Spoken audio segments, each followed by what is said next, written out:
What if I told you that one of the world's most recognizable religious organizations just made a change so subtle, yet so profound, that it might have inadvertently signed its own death warrant? Today, we're diving deep into the Jehovah's Witnesses, a faith built on the unshakable belief that the end of the world is not just coming, but coming soon. For over a century, this urgency has driven millions to dedicate their entire lives to door-to-door preaching, believing that salvation itself depends on their faithfulness before Armageddon arrives. But something has changed, something so quietly revolutionary that most people missed it entirely. A small doctrinal shift that, on the surface, appears to be an act of mercy, but underneath reveals cracks in the foundation so deep that they threaten to bring down the entire structure. This is the story of how the Watchtower's attempt to protect itself may have accelerated its own demise. Let's start with what made Jehovah's Witnesses unique in the first place. Their original doctrine was crystal clear and terrifyingly urgent. According to their teachings, salvation was exclusively reserved for active, faithful members of the organization before the Great Tribulation began. Once that tribulation started, the door to salvation would slam shut forever. No exceptions, no second chances, no mercy for those who had left the faith or those who had rejected their message. This wasn't just theology, it was the engine that powered their entire missionary machine. Every knock on every door carried the weight of eternal life or death. Every meeting attendance, every hour spent in field service, every sacrifice made for the organization was justified by this ticking clock of doom. But then came the revolution, disguised as compassion. In recent doctrinal updates, the Watchtower quietly introduced a game-changing concept: the possibility of repentance and salvation even after the Great Tribulation begins. Suddenly, those who had been disfellowshipped, those who had walked away from the faith, and even those who had never believed at all might have a second chance. The organization framed this as a loving provision from Jehovah, a demonstration of divine mercy that extends beyond their previous understanding. But here's the question that should keep every witness awake at night. If people can be saved after the tribulation starts, what's the rush? Why sacrifice your career, your education, your relationships, your dreams for an organization that just admitted that maybe, just maybe, you don't have to be perfect right now to survive the end? Now, let's talk about what really drove this change, because I don't believe for a second that this was purely theological enlightenment. The Watchtower has been facing mounting legal challenges worldwide, particularly regarding their shunning practices and the psychological damage caused by their exclusionary doctrines. Courts have been increasingly unsympathetic to religious organizations that practice extreme forms of social isolation and emotional manipulation. The old doctrine, with its absolute finality and zero tolerance for doubt or departure, was becoming a legal liability. By softening their stance and allowing for post-tribulation salvation, they've created plausible deniability. They can now argue in court that their practices aren't as harsh as critics claim, that they do believe in second chances, that their shunning is temporary rather than eternal. This isn't theology, this is corporate damage control. The question is, when did protecting the organization's legal standing become more important than maintaining the doctrinal purity they've always claimed to cherish? But here's where it gets really interesting, and this is where the Watchtower may have made their biggest mistake yet. In their August 2025 Watchtower study article, buried in carefully crafted theological language, they made an admission that should have sent shockwaves through every kingdom hall on earth. They essentially acknowledged that the end of this system of things may not come within the lifetime of current members. Let me repeat that because it's so significant. The organization that has built its entire identity on the imminence of Armageddon just admitted that it might not happen in your lifetime. For over a century, witnesses have been told to delay education, avoid careers, postpone having children, sacrifice relationships, all because the end was so close they could practically touch it. Generations have died waiting. Children have grown up and grown old in the shadow of an Armageddon that never came. And now, in the most casual way possible, the organization is suggesting that maybe they should adjust their expectations. The question isn't whether this admission is true or false. The question is, how do you maintain a doomsday cult when you've just admitted the doomsday might not come? The practical effects of this doctrinal earthquake are already becoming visible, and they're devastating to the organization's long-term survival. When you remove the urgency from an urgency-based religion, you remove its power. Witnesses are beginning to question why they should maintain the exhausting pace of meetings, field service, and organizational obligations when the end might not come for decades or even centuries. Why shouldn't their children go to college? Why shouldn't they pursue meaningful careers? Why shouldn't they build retirement savings? Why shouldn't they form deep friendships outside the organization? The very lifestyle that the Watchtower has demanded for over a century suddenly seems not just unnecessary, but foolish. We're seeing the tangible results in declining meeting attendance, reduced field service hours, and most tellingly, the sale of kingdom halls worldwide.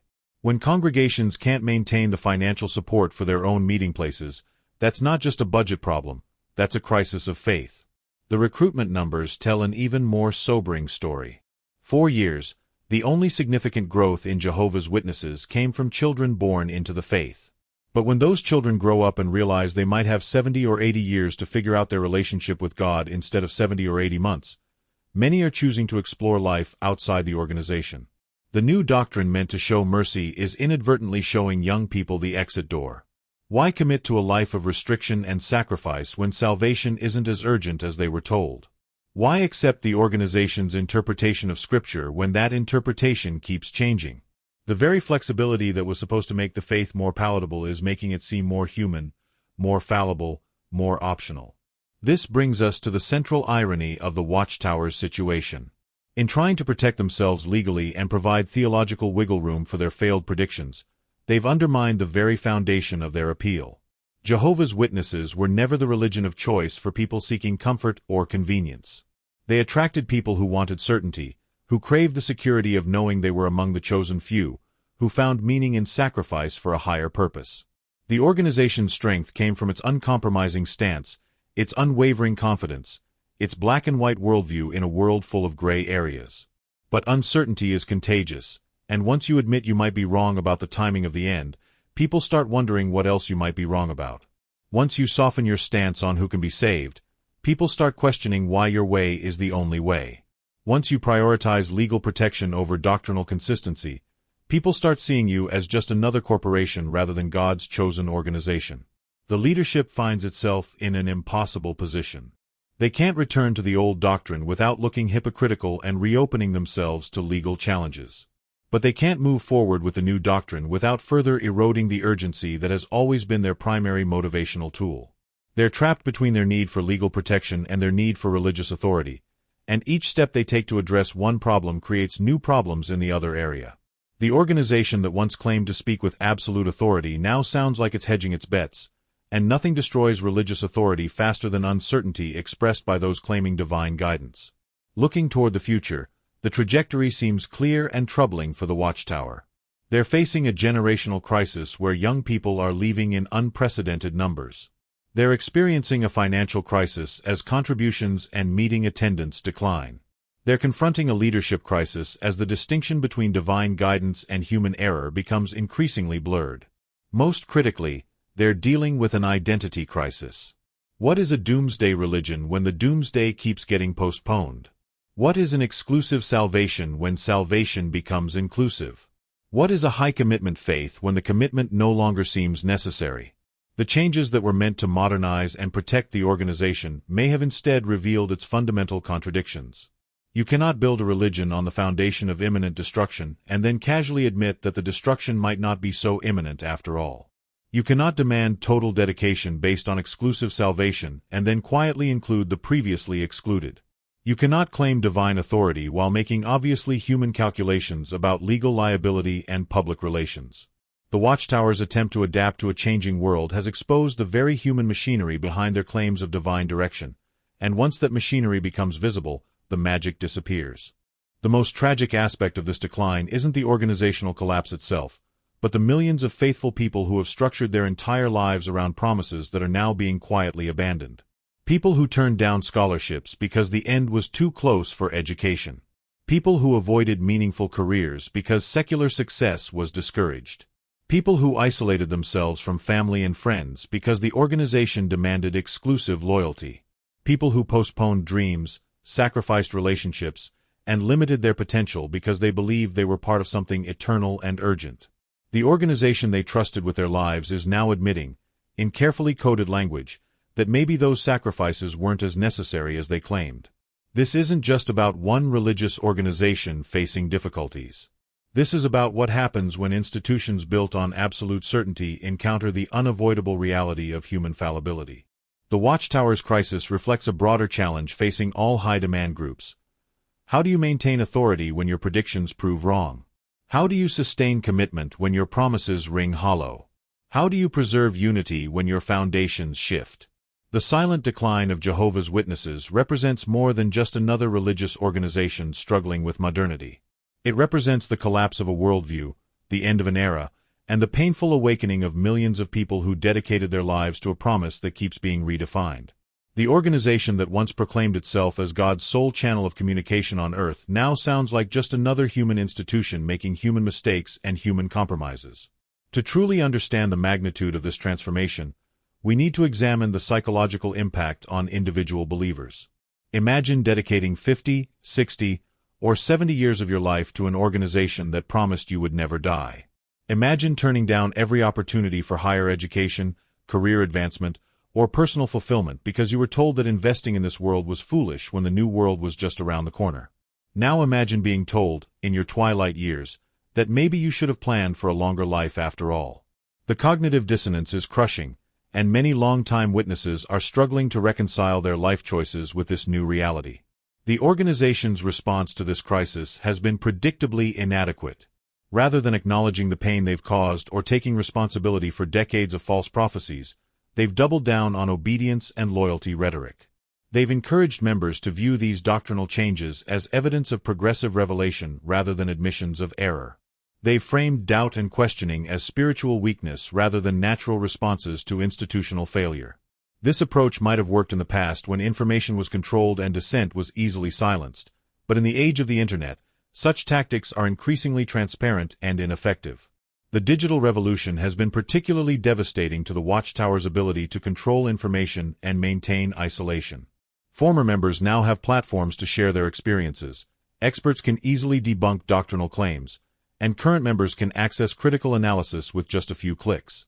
The organization that once relied on information isolation to maintain control now finds itself competing in a marketplace of ideas where their claims are subjected to scrutiny they cannot prevent or control. Social media groups, YouTube channels, and online forums have created communities of support for those questioning or leaving the faith, reducing the isolation that once made departure so difficult. The financial implications of this decline extend far beyond the sale of kingdom halls. The Watchtower's business model has always depended on free labor from dedicated volunteers who believed their work was divinely mandated. Publishers who spent their own money on gas and literature, elders who devoted countless unpaid hours to administrative work, construction volunteers who built facilities without compensation, all justified their sacrifice through the belief that they were part of God's organization preparing for an imminent end. As that belief erodes, so does their willingness to provide free labor. The organization is discovering that running a global corporation is significantly more expensive when you actually have to pay your workers. The legal challenges facing the organization have also multiplied exponentially. Beyond the shunning policies that prompted their doctrinal changes, they're facing scrutiny over child abuse handling, blood transfusion policies, and labor practices in their volunteer programs. Each lawsuit brings unwanted publicity, and each settlement or judgment erodes their claim to divine protection and guidance. The organization that once portrayed itself as persecuted for righteousness now appears to many as simply another institution trying to avoid accountability for harmful practices. International expansion, once seen as evidence of divine blessing, has also become a liability. Different countries have different laws, cultural expectations, and tolerance levels for high-control religious practices. What might be acceptable in one nation is illegal in another, forcing the organization to maintain different standards in different locations. This inconsistency undermines their claims of universal truth and divine direction. How can an organization claim to speak for God while adapting its message based on local laws and customs? The generational divide within the organization has become a chasm that threatens to split it entirely. Older members who lived through decades of failed predictions and changed doctrines often display a resignation born of sunk cost fallacy. They've invested too much to walk away now, even when they privately acknowledge the organization's failures. Younger members, however, have access to information and opportunities that previous generations lacked. They can see clearly that the sacrifices demanded of them are based on promises that have never been kept and likely never will be. The result is an organization increasingly populated by the elderly and the indoctrinated, with new recruitment failing to replace those who leave or die. The educational issue has become particularly problematic for the organization's future. Their historical discouragement of higher education created generations of members who lacked the critical thinking skills necessary to effectively defend or even understand their own beliefs. Now, as they face increasingly sophisticated criticism and legal challenges, they find themselves without the intellectual resources to respond effectively. The lawyers, doctors, and academics they desperately need are the very people their policies discouraged from developing their potential. They're reaping what they've sown, an organization rich in dedication but poor in capability. The irony is profound and inescapable. In their attempt to save themselves, they may have revealed that they were never what they claimed to be. In their effort to appear more merciful, they've exposed the harshness of their previous positions. In their struggle to remain relevant, they've demonstrated their irrelevance. The change that was supposed to herald a new era of understanding may instead have accelerated the end of their influence entirely. Every accommodation they make to modern sensibilities chips away at their claim to timeless truth. Every legal settlement contradicts their assertion of divine protection. Every failed prediction undermines their credibility as prophets. Perhaps most damaging of all is the growing awareness among members that their organization operates more like a corporation than a religious institution. The constant requests for donations, the emphasis on efficiency and metrics in field service, the corporate-style reorganizations and policy changes, all combine to create an impression of human management rather than divine direction. When members start seeing the man behind the curtain, the magic quickly disappears, and what remains is just another human institution with human flaws and human motivations. The comparison to other high-control groups that have faced similar crises is instructive. History shows us that organizations built on failed predictions rarely survive the revelation of their failures intact. They either adapt so dramatically that they become something entirely different, or they fragment into smaller, more extreme versions of their former selves, or they slowly fade into irrelevance as their membership ages and dies without replacement. The Watchtower appears to be following this predictable pattern, and their recent changes suggest they've chosen the adaptation route. But adaptation requires abandoning the very characteristics that made them distinctive in the first place. The human cost of this institutional crisis cannot be overstated. Millions of people have organized their entire existence around the promises and demands of this organization. Families have been torn apart by shunning policies. Careers have been abandoned for the promise of imminent paradise. Children have been denied educational opportunities and medical care. Dreams have been deferred indefinitely for the sake of organizational loyalty. The revelation that these sacrifices were unnecessary, that the promises were false, that the urgency was manufactured, represents a trauma on a massive scale that the organization seems entirely unprepared to address. What makes this situation particularly tragic is that many of the individual witnesses are genuinely good people who wanted to serve God and help others. They were manipulated by an organization that claimed divine authority while operating with very human motivations. Their sincerity was exploited, their dedication was misdirected, and their trust was betrayed by leaders who prioritized institutional survival over individual well-being. The silent decline isn't just about an organization losing influence. It's about millions of people discovering that their lives were built on foundations of sand. The silent decline continues, and the loudest sound is the deafening quiet of empty kingdom halls and abandoned certainties. But perhaps in that silence, there's also the beginning of freedom for those who have the courage to listen. So what do you think? Is this truly the beginning of the end for one of the world's most recognizable religious movements, or will they find a way to adapt and survive? Have you noticed these changes in your own community or among people you know? I want to hear your thoughts in the comments below. If this analysis opened your eyes to something you hadn't considered before, please hit that like button and subscribe for more deep dives into the stories that shape our world. And remember, sometimes the most important changes happen so quietly that we almost miss them entirely. Thanks for watching, and I'll see you in the next video.